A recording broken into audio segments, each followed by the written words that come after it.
Pada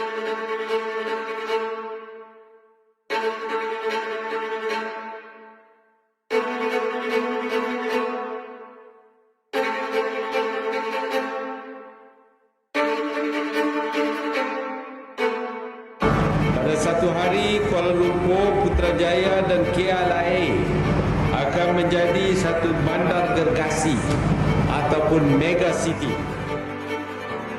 Kompleks Nashul Quran adalah sebuah pusat pencetakan Al-Quran kedua terbesar di dunia. Kita nak jadi sebuah pusat pemasyhuran seni Islam yang mana boleh memberi manfaat kepada semua orang.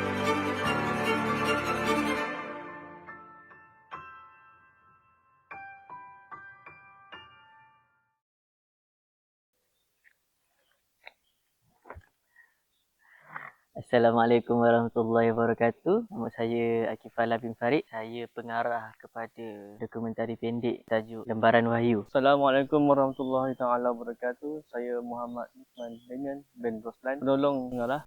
So pada mulanya saya merangkakan dokumentari ini kepada 3 bahagian, iaitu saya bermula dengan pembangunan Putrajaya yang dibangunkan oleh Tun Dr. Mahathir Mohamad, Perdana Menteri ketika itu. Terusnya saya memfokuskan pula kepada keunikan dan kecantikan masjid-masjid yang terdapat di Putrajaya. Terusnya saya fokuskan kepada pencetakan Al-Quran yang dicetak di Kompleks Nasrul Quran. Kompleks Nasrul Quran ni dia menceritakan cara-cara Al-Quran itu dicetak. Bukan itu sahaja, Nasrul Quran juga dikenali sebagai kilang percetakan Al-Quran kedua terbesar di dunia selepas kompleks di Madinah. Tujuan kami membuat dokumentari ini adalah tujuan untuk menarik minat remaja dan untuk memperluaskan ilmu tentang Al-Quran dan cara pembuatan Al-Quran tersebut di Kompleks Nasrul Quran. So cabaran semasa saya buat dokumentari ini adalah apabila kami kesetukan masa dan juga mengambil masa yang lama untuk mendapatkan kebenaran untuk berjumpa dengan subjek saya iaitu Puan Farahani, kerana ketika itu di dalam bulan Ramadan. Saya juga amat berterima kasih kepada Puan Farahani yang memberikan saya peluang dan juga kerjasama yang sangat baik untuk saya menyelesaikan dokumentari pendek ini. Cabaran yang